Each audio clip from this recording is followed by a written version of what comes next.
నుంచి కొన్ని విషయాలు మనం నేర్చుకుందాం. 3వ కీర్తన రాసింది దావీదు గారు. మరి ఏ సందర్భంలో ఆయన రాశారో పైన రాయబడింది. అబ్షాలోము తన కుమారుని ఎదుటి నుంచి పారిపోయినప్పుడు దావీదు రాసిన కీర్తన. అంటే దావీదు గారు ఏ సందర్భంలో ఈ కీర్తన రాశారో అండి, ఈ పాట ఆయన రాశారనేది ఈ సందర్భం మనకిక్కడ తెలియచేయబడింది. మరి ఈ సందర్భం ఎక్కడుంది అనేది మనం ఒకసారి పరిశీలిస్తే సమూయేలు 2వ గ్రంథము 15వ అధ్యాయము నుండి 18వ అధ్యాయం వరకు చూడొచ్చు. అయితే సమూయేలు 2వ గ్రంథం 15వ అధ్యాయము 12, 13 వచనాలు చూద్దాం పిల్లరా. 2వ సమూయేలు గ్రంథము 15వ అధ్యాయము 12, 13 వచనాలు తీసిన వారు చదవండి. 2వ సమూయేలు గ్రంథము 15వ అధ్యాయము 12, 13 వచనాలు. నేను తీసాను కనుక చదువుతున్నాను. మరియు బలి అర్పించవలని ఉండి అబ్షాలోము గిలోనీయుడైన అహితోపేలు అను దావీదు యొక్క మంత్రిని గిలోను అతని ఊరు నుండి పిలిచి ఉండెను. అబ్షాలోము దగ్గరకు వచ్చిన జనము మరీ ఎక్కువ గుట్టు చేత కుట్ర బహు బలమాయను. ఇశ్రాయేలీయులు అబ్షాలోము పక్షం వహించరని దావీదునకు వర్తమానము రాగా. చూడండి పిల్లరా, చాలా మంది ఇశ్రాయేలీయులు దావీదు పక్షం వహించారు. దావీదు మీద అబ్షాలోము పక్షంగా చాలా మంది ఇశ్రాయేలీయులు తిరిగారు. దావీదు మీద అబ్షాలోము కుట్ర చేశాడు.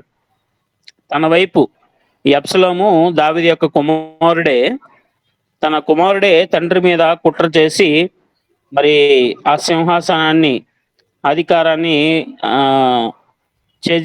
చేజిక్కించుకోవటానికి, రాజుగా తాను ఏలాలని చాలా కుట్ర చేశాడు అబ్షాలోము. ఏమండి, మరి ప్రజలను తన వైపు తిప్పుకున్నాడు. చాలా మంది ఇశ్రాయేలు ప్రజలు మరి అబ్షాలోము వైపు తిరిగినట్టుగా మనం చూస్తున్నాం. మరి ఎవరైనా ప్రజలు ఎవరి వైపు అయితే తిరుగుతారో వారే అధికారి, రాజు అవడానికి ఎక్కువ అవకాశం. సో ఈ సందర్భంలో మరి చాలా కుట్ర చేసి ప్రజలను చాలా చక్కగా తన వైపు తిప్పుకున్నాడు. ఆ సందర్భము ఇదే 15వ అధ్యాయంలోని 1వ వచనం నుంచి 6వ వచనం వరకు మనం చదివినప్పుడు ఏ విధంగా ఇశ్రాయేలీయులను చక్కగా ఆ ప్రజలను తన వైపు తిప్పుకున్నాడో మనము చూడొచ్చు. 5వ మాట నేను చదువుతున్నాను. 2వ సమూయేలు గ్రంథం 15వ అధ్యాయం 5వ వచనంలో మరి అబ్షాలోము తండ్రికి ద్రోహం చేసి మరి ఇశ్రాయేలు ప్రజలను ఏ విధంగా మోసపూరితంగా తన వైపు తిప్పుకున్నాడో అక్కడ ఉంది. మరియు తనకు నమస్కారము చేయుటకై ఎవడైనా తన దాపునకు వచ్చినప్పుడు అతడు తన చేయి చాపి అతన్ని పట్టుకొని ముద్దు పెట్టుకొని వచ్చెను. అంటే చక్కగా దగ్గరకు తీసుకొని వారందరినీ కూడా ముద్దు పెట్టుకుంటూ తిప్పుకున్నాడు. తీర్పు తీర్చుటకై రాజునద్దకు వచ్చిన ఇశ్రాయేలీయులందరికీ అబ్షాలోము ఈ ప్రకారము చేసి ఇశ్రాయేలీయులందరినీ తన తట్టు తిప్పుకొనెను. ఈ విధంగా ఇశ్రాయేలీయులందరినీ కూడా అబ్షాలోము మరి తండ్రి దగ్గరికి వెళ్ళనివ్వకుండా, మరి ఏదైనా సమస్య వచ్చినప్పుడు ఆ సమస్య తానే తీరుస్తున్నట్టుగా మరి వారిని తన వైపు తిప్పుకొని తండ్రికి విరోధంగా ద్రోహం చేస్తూ రాజ్యంలో అనేక మంది ప్రజలు తిప్పుకున్నాడు. అంటే అధికార దాహంతో తండ్రిని ద్రోహం చేసినటువంటి వ్యక్తిగా అబ్షాలోము కనిపిస్తున్నాడు. ఈరోజు మన రాష్ట్రంలో, దేశంలో చక్కగా ఎలక్షన్లు జరుగుతున్నాయి. మరి అధికారాన్ని మరి చేజిక్కించుకోవటానికి ఆయా పార్టీలు, ఆయా వ్యక్తులు ఎన్నో ప్రయత్నాలు చేస్తూ ఉన్నారు. అయితే ప్రజలు ఎవరి వైపు తిరుగుతారో, ఎవరి పక్షం వహించి అధికారం ఇస్తారు అనేది వీళ్ళరా ఎవరు అంత ఖచ్చితంగా చెప్పలేరు. ఖచ్చితంగా చెప్పగలిగేది దేవుడు మాత్రమే. ఏమండి? సో, మనము ప్రజలు ఎప్పుడు ఎప్పుడు ఏ వైపు వెళ్ళాలి, ఎవరికి అధికారం ఇవ్వాలనేది అధికారము ఏవండీ ప్రజలు ఇస్తారు అనుకుంటే పొరపాటు. దేవుడు అనుమతిస్తే గాని ఏ ఒక్కరికి అధికారము రాదన్నమాట. దానికొక ఉదాహరణ మీకు చూపిస్తాను. దానియేలు గ్రంథము ఒకసారి చూద్దాం ప్రియులారా. దానియేలు గ్రంథము 4వ అధ్యాయం చూడండి. దానియేలు గ్రంథము 4వ అధ్యాయము దానియేలు గ్రంథము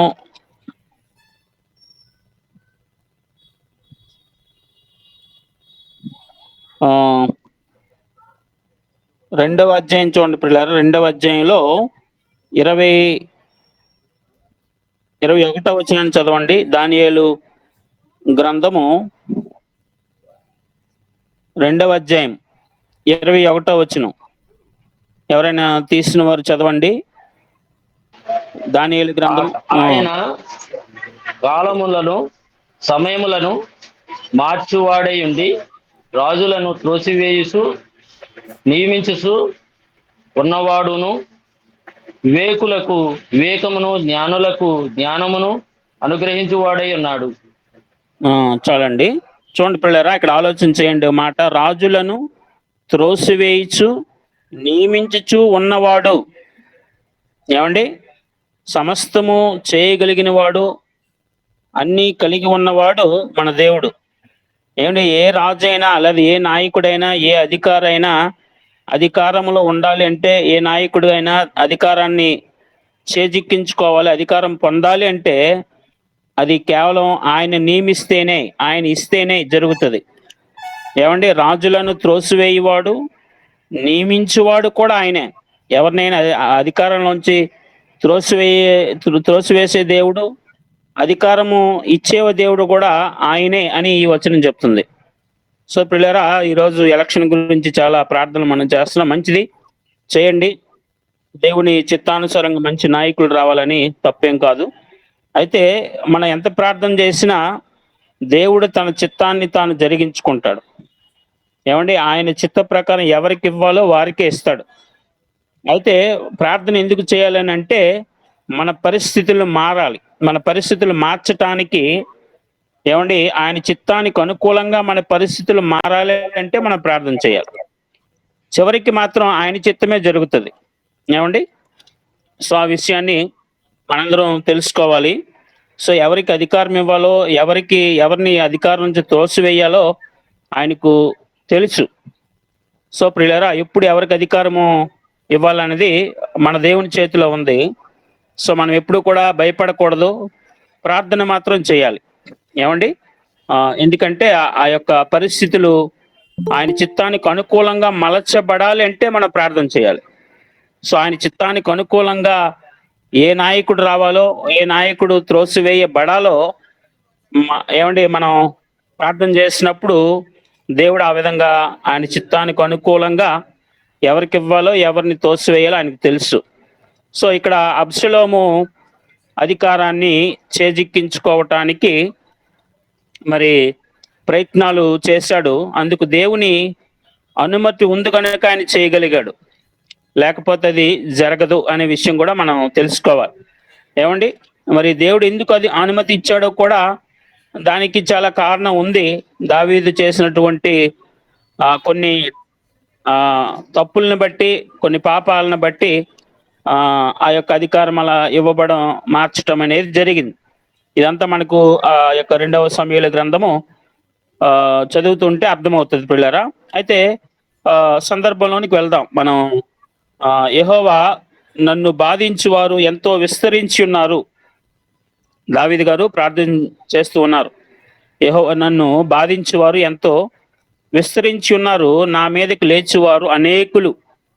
ఈ మాట ఈరోజు మనం కూడా, ఏమండి, శ్రమల్లో, ఇబ్బందుల్లో, కష్టాల్లో ఉన్నప్పుడు, లేదా శత్రువుల చేత బాధింపబడుతున్నప్పుడు మనము చేయవలసిన మాట.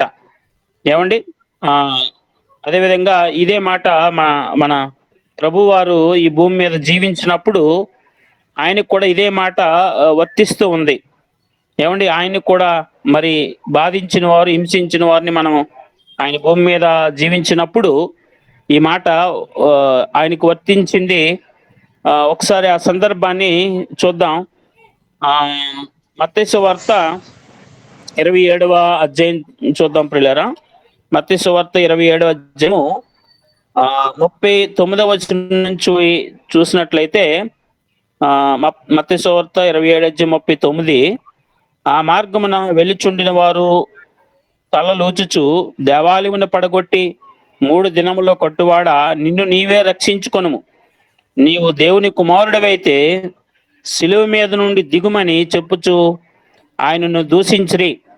అలాగే శాస్త్రులు, పెద్దలు, ప్రధాన యాజకులను కూడా ఆయన అపహాసించుచు, వీడు ఇతరులను రక్షించెను, తన్ను తానే రక్షించుకొనలేడు. ఇశ్రాయేలీయులు రాజు కదా, ఇప్పుడు ఈ శిలువ మీద నుండి దిగిన ఎడల వాణ్ణి నమ్ముదుము. వాడు దేవుని యందు విశ్వాసముంచెను, నేను దేవుని కుమారునని చెప్పిన కనుక ఆయనకి ఇష్టడైతే ఆయన ఇప్పుడు వాడిని తప్పించును అని చెప్పిరి. చూడండి ఈ సందర్భం. అలాగే శిలువ బందిపోడు దొంగలు కూడా నిందించిరి అని ఉంది. అంటే ఆయన నిందించిన వారు ఇంకా అనేకులు. పైన 27వ వచనం కూడా చూస్తే ఆయన ఏ విధంగా హింసించారో, నిందించారో మనం చూస్తున్నాం. 27వ వచనం చదువుతున్నాను. మత్తయి సువార్త 27 అధ్యాయం 27వ వచనం. అప్పుడు అధిపతి యొక్క సైనికులు యేసును అధికారి మందిరంలోకి తీసుకొని పోయి అతని యొద్ద సైనికుల అందరినీ సమకూర్చిరి.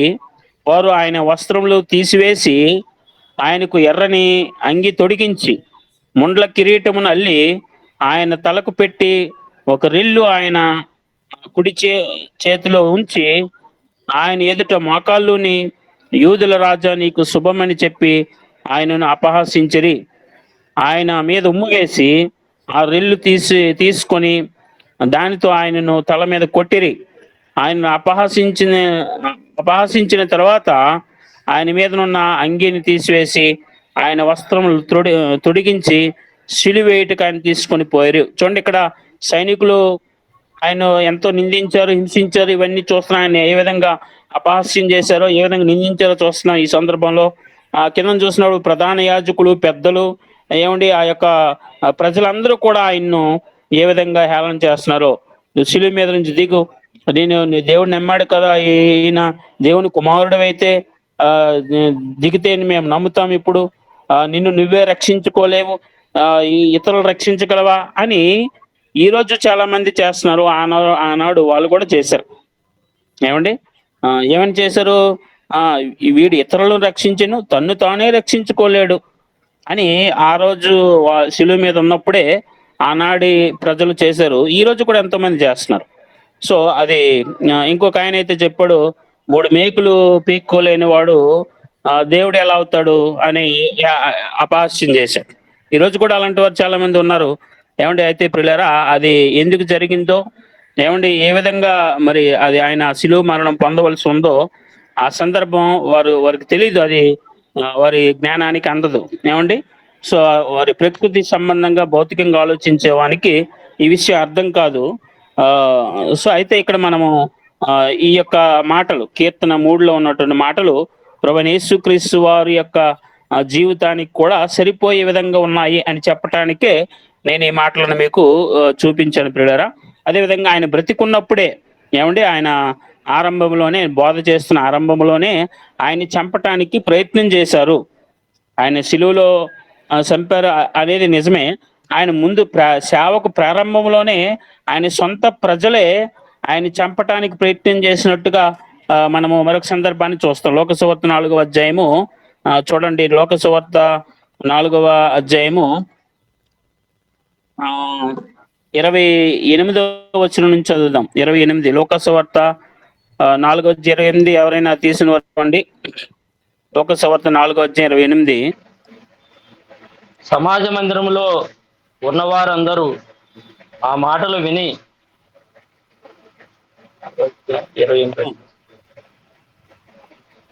చదవండి. ఆగ్రహంతో నిండుకొని లేచి ఆయనను పట్టణంలో నుండి వెళ్ళగొట్టి ఆయనను తలక్రిందులుగా పడద్రోయవలెనని తమ పట్టణము కట్టబడు కట్టబడిన కొండపేటు వరకు ఆయనను తీసుకుని పోయి.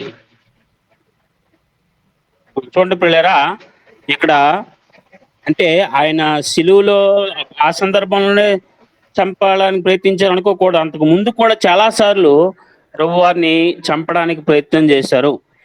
ఆ సొంత పట్టణ ప్రజలే, ఏమండి, ఆయన నివాసం ఉన్నటువంటి ఆ నజరేతు ఆ ప్రాంత ప్రజలే ఆయన సేవ ప్రారంభంలోనే ఆయన చంపడానికి ప్రయత్నించినట్టుగా ఈ సందర్భాన్ని మనం చూస్తున్నాం.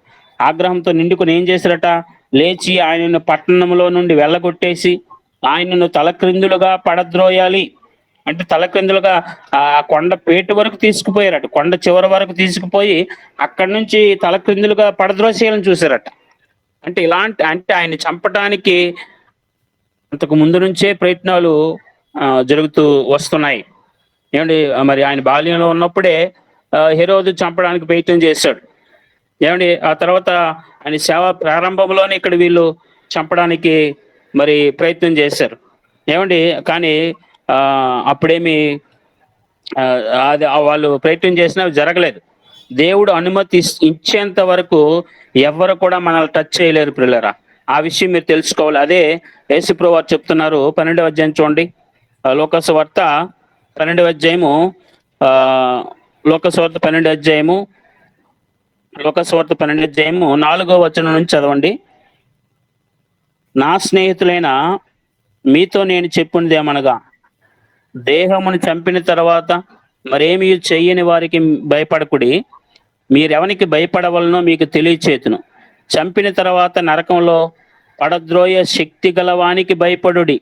ఆయనకే భయపడుడని మీతో చెప్పుచున్నాను. 5 పిచ్చుకలు 2 కాసులకు అమ్మబడును కదా, అయినను వాటిలో ఒక్కటైనను దేవుని ఎదుట మరువు చేయబడదు. మీ తల వెంట్రుకలన్నీ లెక్కింపబడి ఉన్నవి. భయపడకుడి, మీరు అనేకమైన పిచ్చుకల కంటే శ్రేష్ఠులు కారా. ఈ మాటలు చూడండి, యేసుప్రభువు అంత ఖచ్చితంగా చెప్తున్నారు. అంటే మీరు ఆయన సెలవు లేనిది ఏంటంటే ఒక్క పిచ్చి కూడా నేల రాలదు. మీరు అంతకంటే శ్రేష్ఠులు కారా. ఏమండి, అంటే మనకు దేవుడిస్తున్న భరోసా. మీ శత్రువులు ఎంతమంది ఉన్నా సరే, మిమ్మల్ని చంపడానికి ఎంతమంది ఎన్ని ప్రయత్నాలు చేస్తున్నా సరే, ఆయన అనుమతి లేకపోతే ఎవ్వరు, మీ తల వెంట్రుకలన్నీ లెక్కింపబడి ఉన్నాయి, మీరు భయపడకండి అంటున్నాడు. మీ తల వెంట్రుక కూడా నేల రాలదు.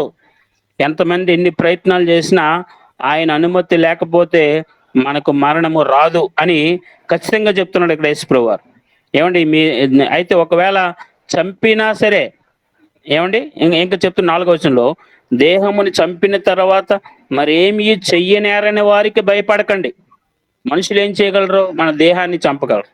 ఏంటి, మన శరీరాన్ని మన ఏంటి కత్తితో నరకగలరు, పీక్ కోసేయగలరు, అవునా? ఇంకేం చేయగలరండి? అంతకుమించి ఏం చేయలేరు. అదే చెప్తున్నాడు, మీ దేహముని చంపిన తర్వాత మరేమీ చేయలేని మనుషులకి మీరు భయపడకండి. చంపిన తర్వాత నరకములో ఆయనకే భయపడండి అని మీతో చెప్పుచున్నాను. సో ఎంత ఖచ్చితంగా చెప్తున్నా, మనము ఎవరికి భయపడాలి అంటే మనుషులకు కాదు, ఖచ్చితంగా దేవునికి మాత్రమే భయపడాలి. ఏమండి, తర్వాత 5 పిచ్చుకలు 2 కాసులకు అమ్మబడును కదా, ఆయనను వాటిలో ఒక్కటైనను దేవుని ఎదుట మరువు పడదు. అంటే ఆయన సెలవు లేకపోతే ఒక్కటి కూడా నేల రాలదు. ఏమంటే ఈరోజు పిచ్చుకలు చాలా చనిపోయాయి కదండి.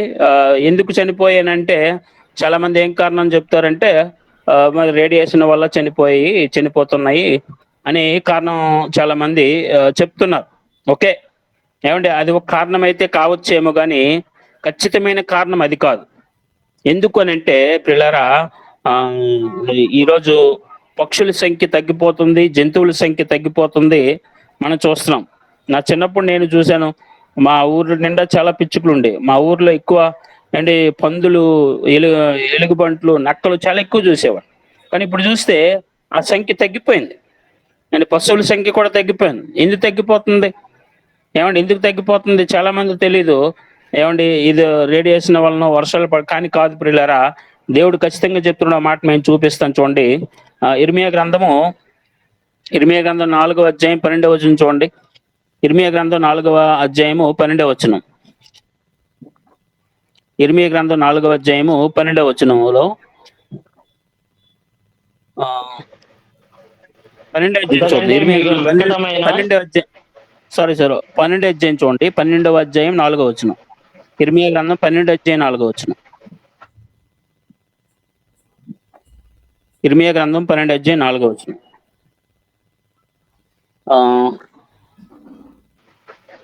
భూమి ఎన్నాళ్ళు దుఃఖింపవలేను, భూమి ఎన్నాళ్ళు దుఃఖింపవలేను, భూమి ఎన్నాళ్ళు దుఃఖింపవలేను, దేశమంతట్లో గట్టి ఎన్నాళ్ళు ఎండిపోవలేను. అతడు మన అంతం చూడడని దుష్టులు చెప్పుకొనుచుండగా, దేశంలో నివసించు వారి చెడుతనం వలన జంతువులను పక్షులు సమసిపోవచ్చున్నవి. దేవునికి స్తోత్రం. చూడండి, జంతువులు పక్షులు ఎందుకు సమసిపోతున్నాయి, ఎందుకు అంతరించిపోతున్నాయి, ఎందుకు పిచ్చుకలు చనిపోయాయి, ఎందుకు పిచ్చుకలు లేకుండా పోతున్నాయి, లేదంటే ఎందుకు జంతువుల సంఖ్య తగ్గిపోతుంది, పక్షుల సంఖ్య ఎందుకు తగ్గిపోతుందంటే ఖచ్చితమైన కారణం ఇక్కడ చెప్తున్నాడు దేవుడు. ఏంటంటే దేశములో నివసించు వారి చెడుతనము వలన, దేశములో ఏమండి భూమి మీద నివసిస్తున్న ప్రజల యొక్క చెడుతనం ఎక్కువ అవటం వల్లనే ఏమవుతుంది, జంతువుల సంఖ్య, పక్షుల సంఖ్య తగ్గిపోతుంది. ఖచ్చితమైన ఏమండి కారణాన్ని దేవుడు చెప్తున్నాడు. ఏమండి, సో ఈరోజు ఆ విషయాన్ని మనము తెలుసుకోవాలి. అయితే పిల్లరా, మరి కీర్తన 3లో మనం ఆలోచన చేస్తే, శత్రువులు ఎంతమంది మనకు ఎదురు నిలబడినా ఏమండి మరి భయపడకండి మీరు అంటూ చక్కటి దావీదు గారు చేస్తున్నటువంటి ఈ ప్రార్థన మనకెంతో ఆత్మీయంగా మేలు కలిగించేది, మనల్ని ఇంకా విశ్వాసంలో బలపరిచేదిగా ఉంటది. చూద్దాం మాట. యెహోవా నన్ను బాధించి వారు ఎంతో విస్తరించి ఉన్నారు, నా మీదకు లేచివారు అనేకులు, దేవుని వలన అతనికి రక్షణ ఏమీ దొరకదని నన్ను గూర్చి చెప్పువారు అనేకులు. యెహోవా నీవే నాకు కేడెముగాను, నీవే నాకు అతిశయాస్పదముగాను, నా తల ఎత్తువాడుగాను ఉన్నావు. ఎలుగెత్తి నేను యెహోవాకు మొరపెట్టినప్పుడు ఆయన తన పరిశుద్ధ పర్వతము నుండి నాకు ఉత్తరమిచ్చును. యెహోవా నాకు ఆధారము. ఏమండి, ఎంత చక్కగా చెప్తుంటండి. ఆయన పరిశుద్ధ పర్వతం నుండి నాకు ఉత్తరమిస్తాడు, ఆయనే నాకు ఆధారం. దేవుడే మనకు ఆధారం కావాలి పిల్లట. 4వ అధ్యాయం 1వ వచనం కూడా చూడండి. నా నీతికి ఆధారముకు దేవా, నేను మొరపెట్టినప్పుడు నాకు ఉత్తరం ఇమ్ము. అండి, ఎంత చక్కగా దావీదు గారు ప్రార్థన చేస్తున్నారండి. దేవుడే మనకు ఆధారం. మనం ఎవరి మీద ఆధారపడకూడదండి, దేవుని మీద మాత్రమే ఆధారపడి. ఏ మనిషి మీద ఎప్పుడు ఆధారపడద్దండి, కేవలం దేవుని మీద ఆధారపడి. అయితే మనుషులు సహాయం తీసుకోవాలి. మనుషులు సహాయం ఇస్తే వారి సహాయాన్ని పొందడం తప్పు కాదు, కానీ ఆధారపడడం మాత్రం ఏ మనిషి మీద ఆధారపడకూడదు. ఏమండి, కేవలం దేవుని మీద మాత్రమే ఆధారపడాలి. సో దేవుని మీద మాత్రమే ఆధారపడినప్పుడు మనము ఏ విధంగా నడుచుకోవాలో ఏమండి దేవుడు మనల్ని నడిపిస్తాడు. సో మనం ఎప్పుడు మనిషిని ఆధారం చేసుకోకూడదు, దేవుడిని ఆధారం చేసుకోవాలి. ఏమంటే మనుషులు సహాయం తీసుకోవచ్చు, మనుషులు సహాయం తీసుకోండి, మంచిదే.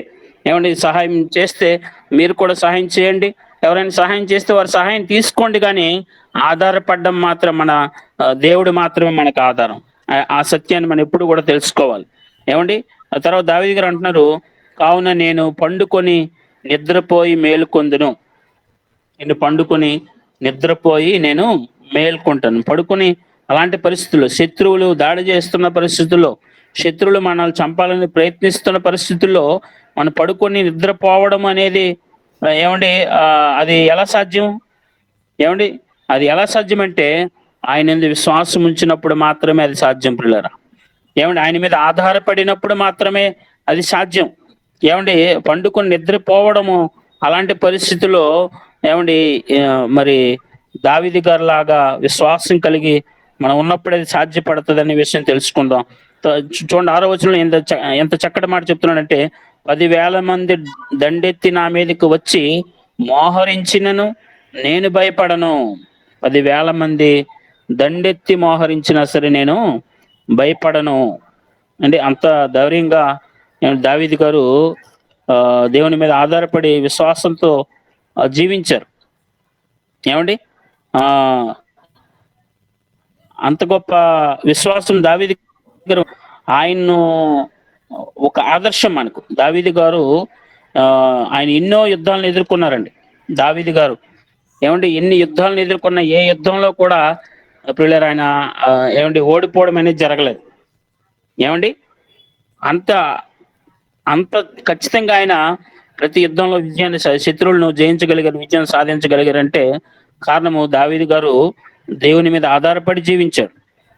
నేను భయపడను, యెహోవా లెమ్ము, నా దేవా నన్ను రక్షింపుము. ఏమండి నేను దావీదు గారు అంటున్నాను, నేను ఎంతమంది నా మీద దండెత్తి వచ్చినా నేను భయపడను. అయితే యెహోవా లెమ్ము, నా దేవా నన్ను రక్షింపుము, నా అందరినీ దవడ ఎముక మీద కొట్టువాడవు నీవే, దుష్టుల పళ్ళు విరగగొట్టువాడవు నీవే. ఏమండి శత్రువులందరి మీద అని ఇక్కడ దావీదు గారు చేస్తున్న ప్రార్థన చూడండి.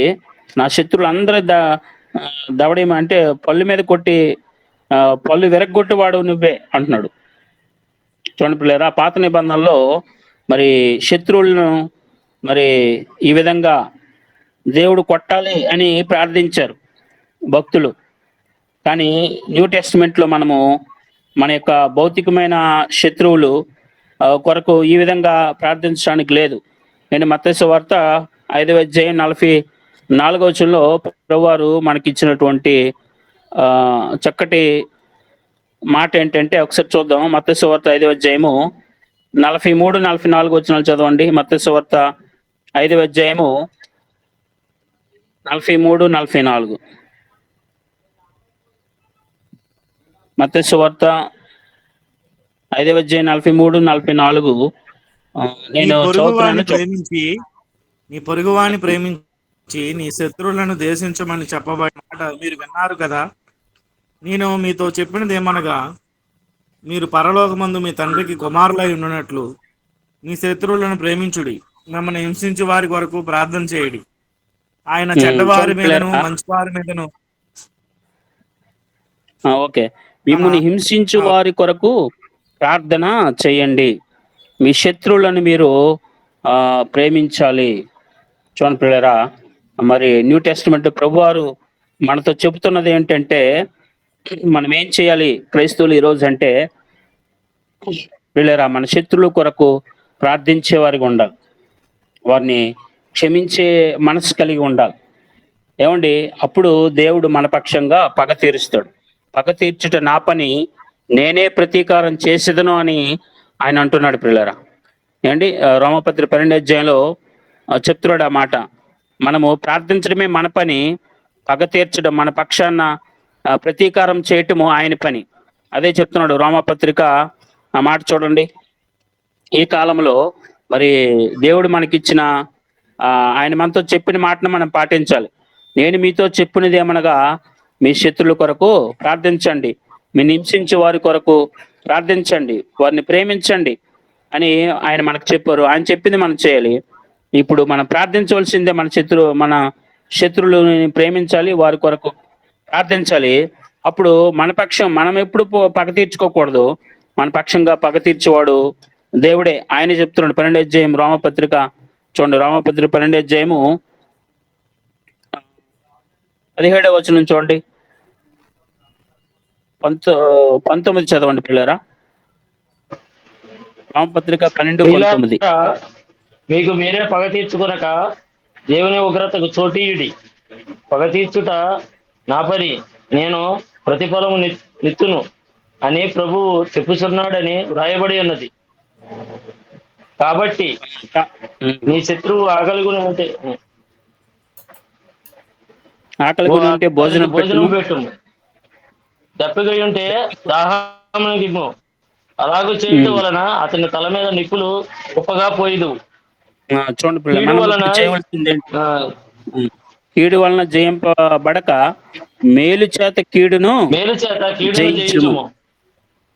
అది మనం ఇప్పుడు దావీదు గారు చేసినట్టుగా, ప్రభువా వారి పళ్ళు ఓడగొట్టు, వాడు దవడ పళ్ళు విరగొట్టు, వాళ్ళు పళ్ళు విరగొట్టేవాడు నీవే అని మనం చేయకూడదు ప్రార్థన. కానీ మనం ఇప్పుడు చేయవలసింది ఏంటి?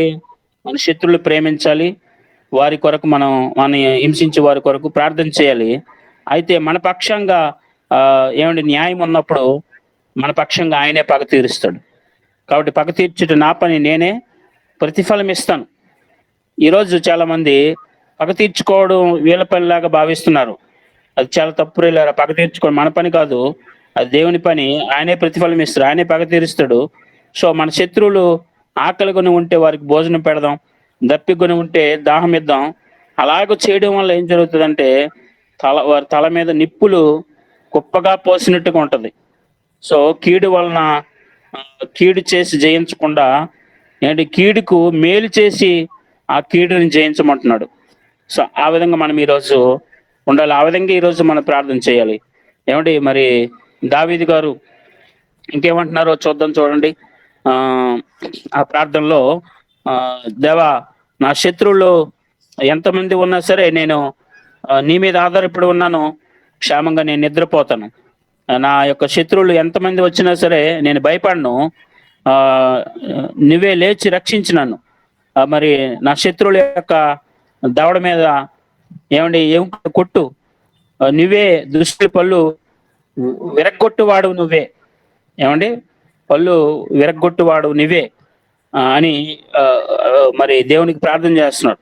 ఏమండి అయితే రక్షణ యెహోవాది, నీ ప్రజల మీదకి నీ ఆశీర్వాదము వచ్చునుగాక. రక్షణ ఎవరి ఆధీనమండి? దేవుడు. ఏంటి రక్షణ కలిగించేవాడు. రక్షణ అనేది ఆయన ఆధీనములో ఉంటుంది. రక్షణ ఇచ్చేది దేవుడే. ఒకసారి యెషయా గ్రంథం చూడండి. చివరిగా యెషయా గ్రంథము 43వ అధ్యాయం 11వ వచనం చూడండి పిల్లారా. యెషయా గ్రంథం 43వ అధ్యాయము చివరిగా 2 వచనాలు చూపించండి, ముగిస్తాను. యెషయా గ్రంథం 43వ అధ్యాయము 11వ వచనం. యెషయా గ్రంథం 40. నేనే యెహోవాను, నేను తప్ప వేరొక రక్షకుడు లేడు. ప్రకటించువాడను నేనే, రక్షించువాడను నేనే, నేనే దానిని అనుగ్రహింపజేయువాడను నేనే. ఏ అన్య దేవతయు మీలో నుండి ఉండలేదు. నేనే దేవుడను, మీరే నాకు సాక్షులు. ఇదియే యెహోవాకు. చూడండి పిల్లరా, ఈ మాట జాగ్రత్తగా గమనించండి. నేనే యెహోవా, నేను తప్ప వేరొక రక్షకుడు లేడు. ప్రకటించువాడను నేనే, రక్షించువాడను నేనే, దాన్ని గ్రహింప చేయువాడను నేనే.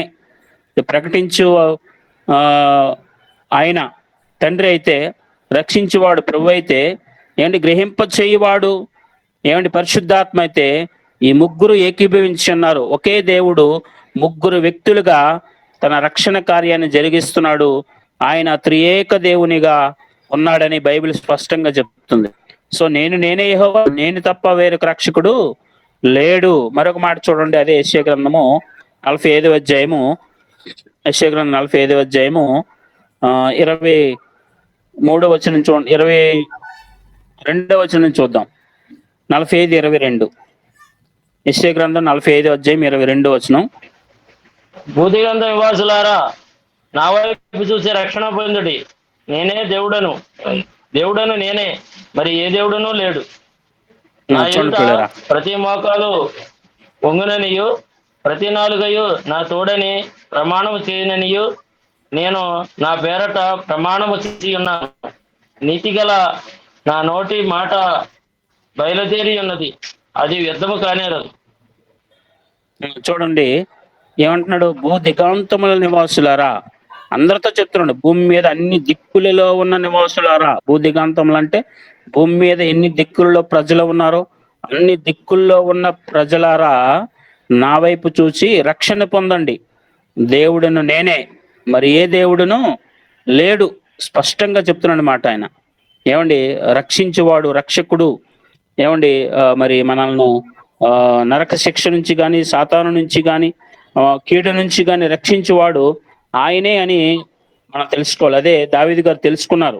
అందుకని చెప్తున్నాడు రక్షణ యెహోవాది అని చాలా స్పష్టంగా దావీదు గారు చెప్తున్నారు. చివరికి మరొక మాట చూడండి, అపోస్తుల కార్యములు 4వ అధ్యాయము 12వ వచనం చూడండి. అపోస్తుల కార్యములు 4వ అధ్యాయం 12వ వచనం. అపోస్తుల కార్యం 4వ అధ్యాయము 12వ వచనం చూడండి. మరి ఎవని వలననో రక్షణ కలగదు. ఈ నామమునే మనము రక్షణ పొందవలెను గాని ఆకాశము క్రింద మనుషుల్లో ఇయ్యబడిన మరి ఏ నామమున రక్షణ పొందలేము అనెను. దేవునికి స్తోత్రం. చూడండి పిల్లరా, మరి ఎవని వలన రక్షణ, ఎవరి వలన రక్షణ కలగదు. ఆకాశం క్రింద మనుషుల్లో ఇవ్వబడి మరి ఏ నామంలో రక్షణ లేదు, కానీ రక్షకుడు అని పేరు కలిగిన ఆ యేసు నామంలో మాత్రమే రక్షణ ఉందని, ఆయనే దేవుడని భూదిగాంతముల నివాసులు అందరూ కూడా తెలుసుకోవాలి. ఆయనే రక్షించు దేవుడు, ఆయన యందు విశ్వాసం ఉంచాలి. రక్షణ యెహోవాది అని దావీదు గారు తెలుసుకున్నారు. ఆయన మాత్రమే రక్షకుడు అని దావీదు గారు తెలుసుకొని మరి ఆయన్ను మరి ప్రార్థించాడు, స్తుతించాడు. ప్రభా, ఆ శత్రువుల నుంచి నన్ను రక్షించని మరి మనవి చేశాడు. సో ఇప్పుడు మన శత్రువు ఎవరంటే ప్రియులారా, శారీరకంగా భౌతికంగా మనుషులు కాదు, కానీ మనకొక శత్రువు ఉన్నాడు. మన శత్రువు ఎవరు? ఆ శత్రువు నుంచి మనకు రక్షణ పొందాలని మనం ప్రార్థించడం తప్పు కాదు. ఏమండి? వాడే అపవాది. ఏమండి? వాడే మన శత్రువు. మీ విరోధి అయిన అపవాది అని ఉంటుంది చూడండి. పేతురు గారు రాసినటువంటి మొదటి పత్రిక 5వ అధ్యాయం, పేతురు గారు రాసిన మొదటి పత్రిక 5వ అధ్యాయము 7వ వచనం చూడండి. 8వ వచనం చదవండి. 8వ వచనం, పేతురు గారు రాసిన మొదటి పత్రిక 5వ అధ్యాయం 8వ వచనం. మీరు ఆయనను చూడకపోయినను ఆయనను మొదటి ప్రేమించుచున్నారు. పేతురు ఇప్పుడు బ్రదర్ ఒకసారి మొదటి పేతురు గారు రాసిన మొదటి పత్రిక 5వ అధ్యాయము 8వ వాక్యం. మొదటి పేతురు పత్రిక.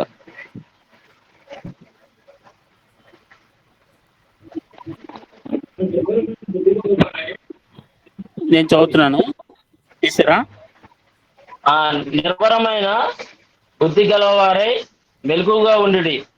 మీ విరోధి అయిన అపవాది గర్జించు సింహం వలె ఎవరు మింగుదరా అని వెతుకుచూ తిరుగుతున్నాడు.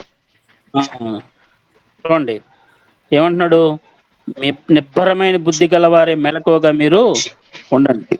ధైర్యంగా దావీదులాగా దేవుని మీద ఆధారపడుతూ ఆయనకు ప్రార్థిస్తూ ఎలక్ట్గా మనం ఉండాలి. మీ విరోధి అయిన అపవాది ఎలా ఉన్నాడు? గర్జించు సింహం వలె ఎవరిని మృంగుదునా అని వెతుకుతున్నాడు అనమాట. మన విరోధి ఎవరండి? అపవాది. వాడే మన శత్రువు. ఆ శత్రువు శోధనలోంచి తప్పించమని మనకు ప్రభువారే ప్రార్థన నేర్పించారు. శిష్యులకు ప్రార్థన నేర్పించారు కదండి. పరలోక ప్రార్థన అందరూ నేర్చుకున్నారా? అందరికి వచ్చండి? పరలోక ప్రార్థన అందరూ చదివారా? అవి వచ్చండి, అందులో చదువుతామండి. 6వ అధ్యాయము 13వ వచనం నుంచి నేను చెప్పేస్తున్నాను. పరలోకమందున మా తండ్రి, మీ నామం పరిశుద్ధపరచబడును గాక, మీ రాజ్యం వచ్చును గాక, మీ చిత్తం పరలోకమందు నెరవేర్చున్నట్లు భూమి అంతటా నెరవేరును గాక. మా అనుదిన ఆహారం నేడు మాకు దయచేయము. ఏమండి? మా రుణస్థులు మేము క్షమించిన ప్రకారం మా రుణములను క్షమించము. మమ్మ శోధనలోకి తేక దుష్టుడి నుంచి తప్పించము. అంటే శోధనలో నుంచి, దుష్టుడి శోధనలోంచి తప్పించమని మనం ప్రార్థన చేయడం తప్పు కాదు. వాడే మన శత్రువు. ఏమంటే భౌతికమైన మన శత్రువు గురించి ప్రార్థించకూడదు. వారిని క్షమించాలి, వారిని ప్రేమించాలి. కానీ పిల్లరా, మన ఆత్మీయ శత్రువు ఏమండి ఉన్నాడు, వాడే అపవాది. వాడిని మనల్ని ఏ విధంగా రక్షణ నుంచి పడద్రోయాలా, రక్షకుడి నుంచి దూరం చేయాలని వాడు నిరంతరం వెతుకుచూ తిరుగుచున్నాడు. ఎవరైతే ఆయన రక్షణలో ఉంటున్నారో, ఎవరైతే రక్షకుడి కింద ఉంటున్నారో, రక్షకుడిని నమ్ముకున్నారో, ఆ రక్షకుడి నుంచి దూరం చేయాలని మన విరోధి అయిన మన శత్రువు అపవాది వెతుకుచూ తిరుగుచున్నాడు. అలాంటి వాడి శోధనలోంచి మన సహోదరులు రక్షింపబడాలని మనము ప్రార్థన చేయాలి పిల్లరా. అంతేకాని భౌతికంగా లోకపరంగా మనకున్న శత్రువులు అని చంపేయాలని, వారిని దేవుడు ఏమండి నాశనం చేయాలని, లేదంటే దావీదు గారి వారి పళ్ళు ఓడగొట్టేయాలని మనం ప్రార్థన చేయకూడదు. కానీ ఇప్పుడు మనం చేయవలసిన ప్రార్థన ఏంటంటే, మన అసలైన శత్రువు అక్కడ ఉన్నాడు, వాడే మన విరోధి. వాడి శోధనలోంచి మన సహోదరులను, మనల్ని దేవుడు తప్పించాలని ప్రార్థన చేయాలి. సో ప్రియులారా, మరి నిజమైన సహోదరులకు ఎంతో మందికి శోధనలు ఎదురవుతున్నాయి. అపవాది ఎలా మృంగాల ఎలాగా పడద్రోయాలని చూస్తూ ఉన్నాడు. అలాంటి శోధనలు నేను ఎన్నో మరి ఇప్పుడు ఎదుర్కొంటూ ఉన్నాను. నా గురించి మీ ప్రార్థనలో జ్ఞాపకం చేసుకోండి. మరి కుటుంబం మరి బలపడి ఇంకా రక్షణలో ఉండేటట్టుగా మరి కుటుంబ ప్రార్థన లేకుండా చేయాలని, అదేవిధంగా సంఘ ప్రార్థన లేకుండా చేయాలని, ఇలాగా ఎన్నో ప్రయత్నాలు అపవాది చేస్తూ ఉన్నాడు. మా కుటుంబం గురించి మీ ప్రార్థనలు జ్ఞాపకం చేసుకోండి.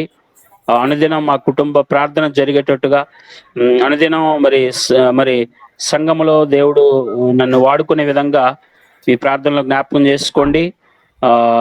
మరి మాకు సరైన ఉపాధి మార్గం కూడా లేకుండా అపవాది మరి చేస్తున్న పండగంలో మరి ఇబ్బందుల్లో ఉన్నాం.